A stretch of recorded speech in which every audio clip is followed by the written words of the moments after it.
주님은 나의 최고봉 9월 12일 묵상을 시작하겠습니다. 오늘의 제목은 영적 혼돈 속에서입니다. 오늘의 말씀을 읽겠습니다. 마태복음 20장 20절에서부터 22절까지입니다. 그때 세베대의 아들의 어머니가 그 아들들을 데리고 예수께 와서 절하며 무엇을 구하니 예수께서 이르시되 무엇을 원하느냐 이르되 나의 이 두 아들을 주의 나라에서 하나는 주의 우편에 하나는 주의 좌편에 앉게 명하소서. 예수께서 대답하여 이르시되 너희는 너희가 구하는 것을 알지 못하는도다. 내가 마시려는 잔을 너희가 마실 수 있느냐? 그들이 말하되 할 수 있나이다. 아멘. 추석 연휴를 잘 보내고 있습니까? 오늘이 추석 연휴의 마지막 날입니다. 며칠 동안 또 여기저기 왔다 갔다 하시느라 또 여러 사람들 만나느라 또 바쁘고 정신없게 지냈을 것입니다. 내일부터는 또 한 주간 세상에서 바쁜 삶이 시작됩니다.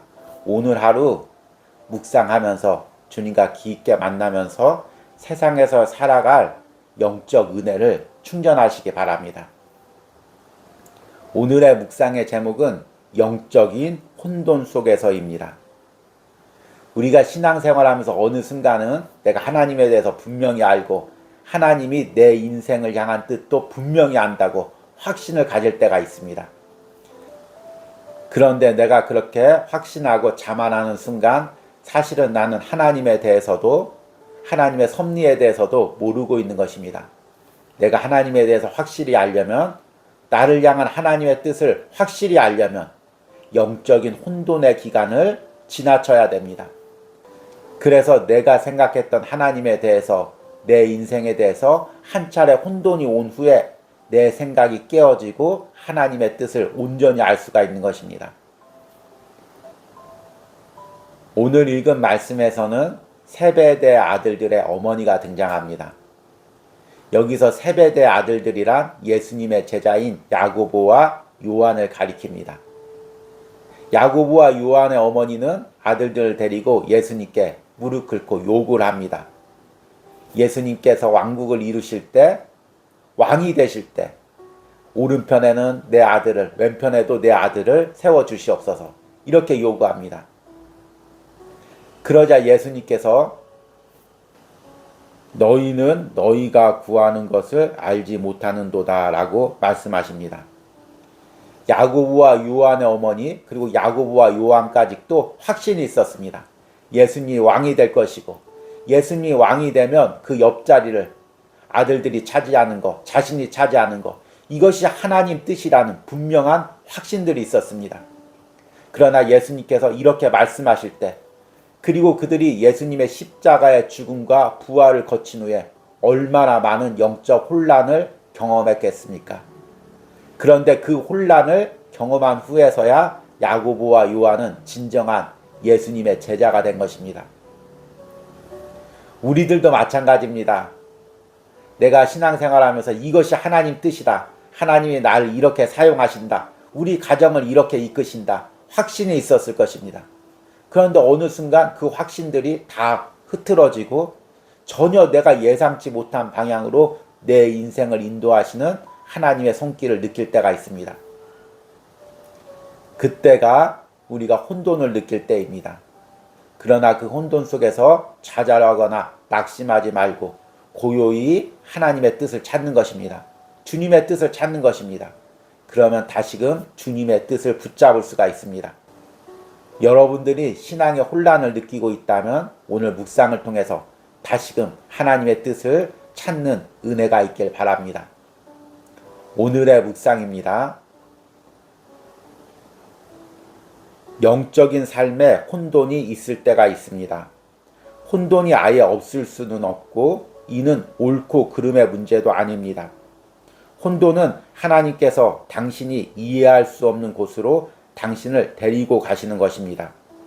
이 과정을 지나야만 당신은 하나님께서 원하시는 것을 깨닫게 됩니다. 주님의 우정이 가려질 때, 주님께서는 때로는 하늘 아버지께서 우리를 돌보지 않으시는 것처럼 보일 때가 있다고 말씀하십니다.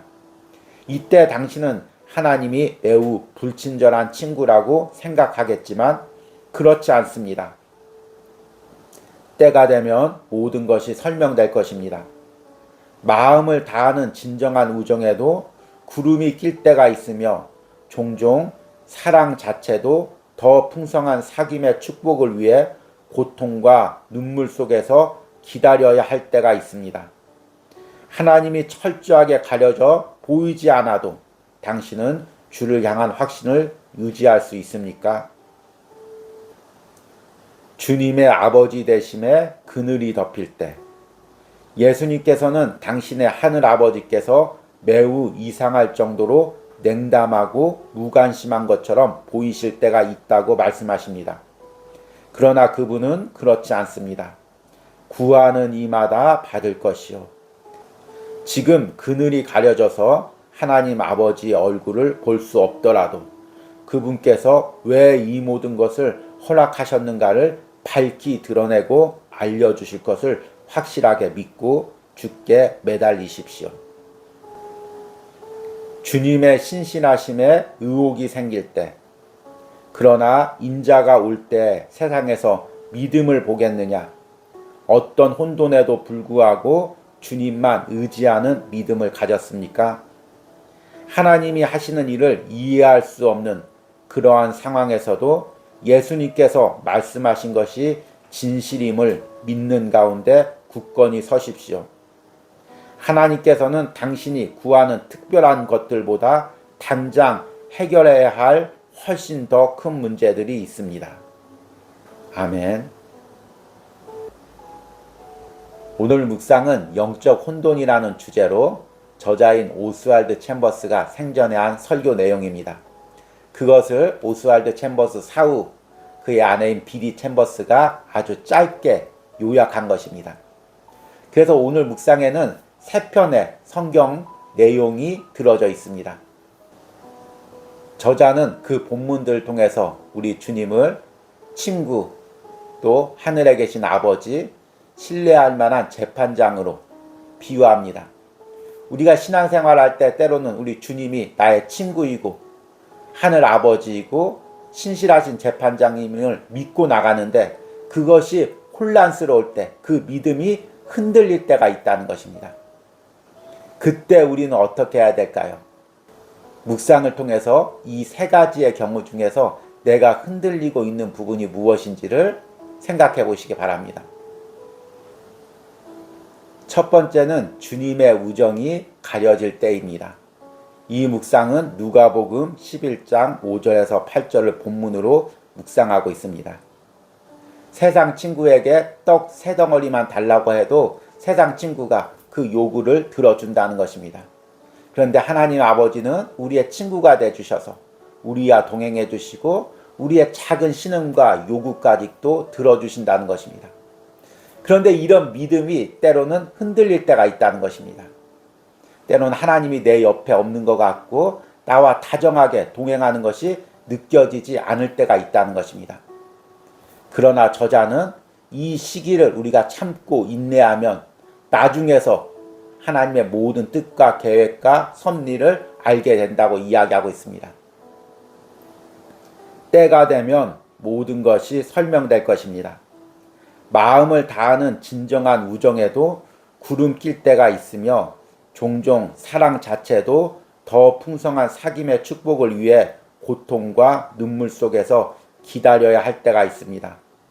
하나님이 철저하게 가려져 보이지 않아도 당신은 주를 향한 확신을 유지할 수 있습니까? 지금 친구 되신 주님이 내 옆에 없는 것 같이 느껴집니까? 내가 이야기해도 내가 요구해도 들어주지 않는 것처럼 느껴집니까? 그러나 하나님이 내 옆에 있음을 확신하시기 바랍니다.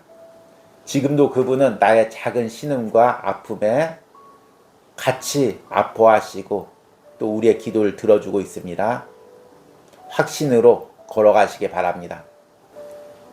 두 번째는 주님의 아버지 되심에 그늘이 덮일 때입니다. 이 묵상은 누가복음 11장 11절에서 13절을 본문으로 묵상하고 있습니다. 너희 중에 아버지 된 자로서 누가 아들이 생선을 달라 하는데 생선 대신에 뱀을 주며 알을 달라 하는데 전갈을 주겠느냐? 너희가 악할지라도 좋은 것을 자식에게 줄 줄 알거든 하물며 너희 하늘 아버지께서 구하는 자에게 성령을 주시지 않겠느냐 하시니라. 성경 말씀은 하나님을 우리 아버지라고 이야기하고 아버지가 아들의 그 요구를 들어주시듯이 친절하게 너그럽게 그 요구를 들어주신다고 이야기합니다. 그런데 어느 순간에는 하나님이 냉담한 것처럼 내게 불친절한 것처럼 느껴질 때가 있습니다.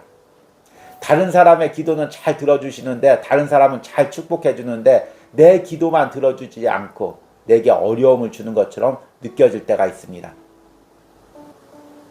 그러나 하나님께서 내게 어려움을 주시는 것, 고난을 주시는 것, 그것 역시도 하나님의 계획과 섭리 가운데 있는 것입니다.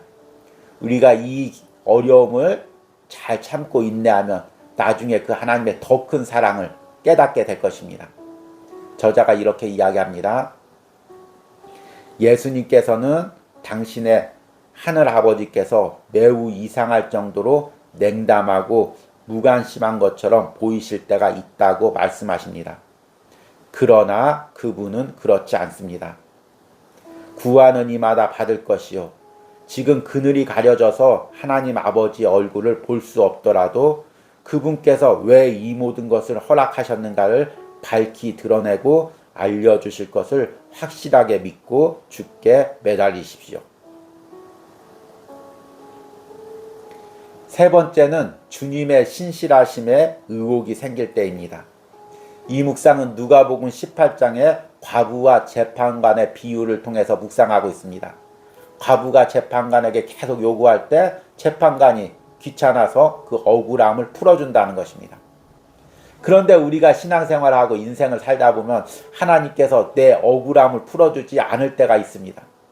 오히려 세상에서 악한 사람들이 잘 되고 내게 나쁜 짓을 한 사람들이 오히려 잘 될 때가 있습니다. 그러면 우리는 하나님, 분명히 하나님께서 신실한 재판장이라고 이야기하셨는데 왜 하나님의 공의가 이 세상에 내 인생에 나타나지 않습니까? 라고 따지게 되는 것입니다. 그러나 우리의 눈으로 하나님의 신실하심이 보이지 않고 불의가 성공하는 것처럼 보일지라도 우리는 끝까지 하나님의 신실하심을 믿는 것입니다. 이것이 신앙의 혼돈 속에서 하나님을 믿는 것입니다. 신뢰하는 것입니다.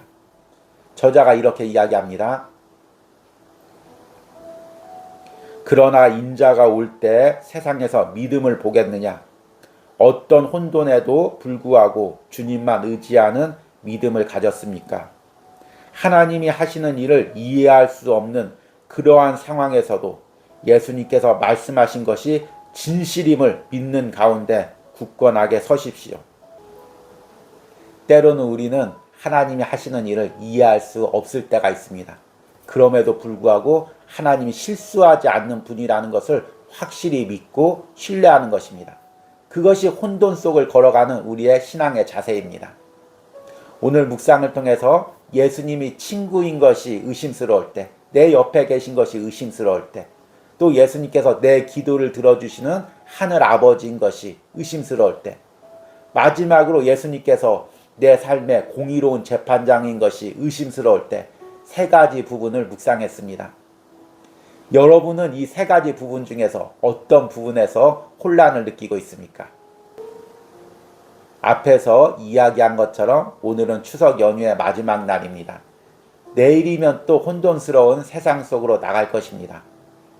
오늘 이 소중한 시간을 그냥 흘러보내지 말고 주님은 나의 최고봉 묵상을 통해서 내 인생을 돌이켜보시고 신앙을 돌이켜보시고 내가 무엇 때문에 혼란을 느끼고 있는지 때로는 기도로 글로 정리하시고 다시금 이 혼돈 속에서 혼란 속에서 주님을 붙잡기로 결단하시기 바랍니다. 그리고 그런 결단을 통해서 다시금 내일부터 세상에 나가서 믿음으로 승리하시는 여러분들이 되시기를 바랍니다. 오늘의 적용 질문입니다.